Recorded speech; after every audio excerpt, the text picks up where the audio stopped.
Hi hello నమస్తే welcome to our channel. నేను మీ చార్మి. అయితే 11 స్థానాలలో గెలిచినటువంటి జగన్ పతనం స్టార్ట్ అయింది అని చెప్పొచ్చు.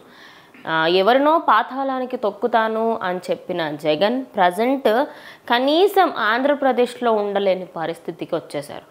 ఆంధ్రప్రదేశే కాదు, యాక్చువల్లీ అటు బెంగళూరు వెళ్ళినా కూడా సైకో జగన్ వెళ్ళిపో, సైకో జగన్ వెళ్ళిపో అని చెప్పేసి కూడా నినాదాలు చేస్తున్నాడు.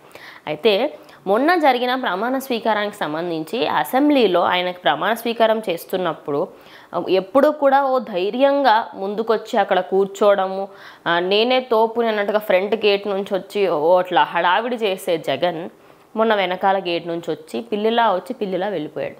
నిజంగానే జస్ట్ మాట నామకే వాస్తే, నిజంగానే మన నామకే వాస్తే ఉన్నవా అంటే ఉన్నావు అన్నట్టు ఉంటారు. అట్లా సేమ్ నామకే వాస్తే ఆయన వచ్చి ప్రమాణ స్వీకారం చేసి వెళ్ళిపోయారు. అయితే దాని తర్వాత ఆయన అక్కడి నుంచి పులివెందులకు వెళ్ళినప్పుడు అక్కడ ఉన్న కార్యకర్తలు ఇన్ని రోజులు నువ్వు మాకు అన్యాయం చేసినావు, నువ్వు ఇన్ని రోజులు మమ్మల్ని పట్టించుకోలేవు అని చెప్పేసి Jagan go, Jagan down Jagan go away, Jagan ఇక్కడ నుంచి వెళ్ళిపో, జగన్ పో అని చెప్పేసి ఇలాంటి నినాదాన్ని చేస్తూ ఉన్నారు. అయితే ఇదంతా తట్టుకోలేక దానికంటే ముందు ఇంకో విషయం ఏంటి అంటే ఆయన పులివెందులకు వెళ్తున్న టైంలోనే దాడులు చేయడం జరిగిందంటే బండలతోని రాళ్లతో దాడులు చేశారు. అయితే అప్పటికీ కూడా వైఎస్ఆర్సీపీకి సంబంధించిన వాళ్ళు ఈ దాడులు టీడీపీ వాళ్ళు చేయించారంటున్నారు. కానీ అక్కడ నిజంగా జరిగింది వైఎస్ఆర్సీపీ వాళ్ళే వాళ్ళ ఓన్ పార్టీ పైన దాడులు చేస్తున్నారని చెప్పుకోవచ్చు.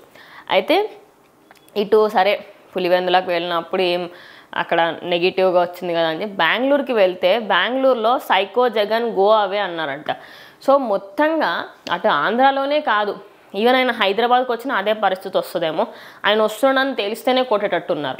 అంటే అటు జనాలకి నువ్వేమీ చేయకుండా, ఇటు కార్యకర్తల్ని పట్టించుకోకుండా, అటు నేతల్ని పట్టించుకోకుండా ఉండడం వల్లనే ఈ దుస్థితి వచ్చింది అని చెప్పేసి అయితే ఈ వార్తలు వినిపిస్తున్నాయి. ఇంకో విషయం ఏంటి అంటే అటు ఇటు ఇక్కడ 11 సీట్లకు సంబంధించి అటు అసెంబ్లీకి వెళ్ళకుండా ఇంకొద్ది రోజు అసెంబ్లీకి వెళ్ళకపోతే ఆయనని తీసేసే అవకాశాలు కూడా కనిపిస్తున్నాయి. అంటే అటు రాజకీయం పరంగా ఏమీ లేకుండా, ఇటు ఫ్యామిలీ పరంగా సపోర్ట్ లేకుండా, ఎందుకంటే చెల్లెలు వేరే పార్టీలో ఉండడము అండ్ అలాగే ఇటు తల్లి కొడుకుకి సపోర్ట్ చేయకపోవడము అండ్ ఇటు జనాల సైడ్ నుంచి సపోర్ట్ లేకపోవడం, అటు నేతల నుంచి సపోర్ట్ లేకపోవడం, వాళ్ళ ఓన్ నేతలే వేరే కంట్రీస్కి వేరే దేశాలకు వెళ్ళిపోతున్నారు. బికాస్ భయం ఎక్కడ వాళ్ళ కుట్రలు భయపడతాయి.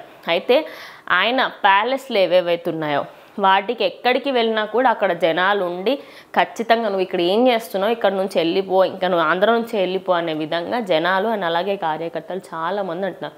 అయితే అటు కార్యకర్తలకి ముందు ఆయన హయాంలో ఉన్నప్పుడు పట్టించుకోకపోవడంతో ఈ దుస్థితి వచ్చింది అని చెప్పేసి వాళ్ళందరూ మండిపడుతున్నారు. సో మీరేమనుకుంటున్నారు, వాళ్ళు చేసింది కరెక్టే అంటారు? అంటే పట్టించుకోకపోవడం వలన ఆయన ఓడిపోయారని మీరు అనుకుంటున్నారా? నిజంగానే ఆయన పతనం స్టార్ట్ అయింది అని చెప్పేసి వినిపిస్తున్న వార్తలు కరెక్టే అనుకుంటే ఖచ్చితంగా కింద కామెంట్ చేయండి. ఇది వాళ్ళ వీడియో, ఇంకో వీడియోతో మళ్ళీ కలుస్తాం.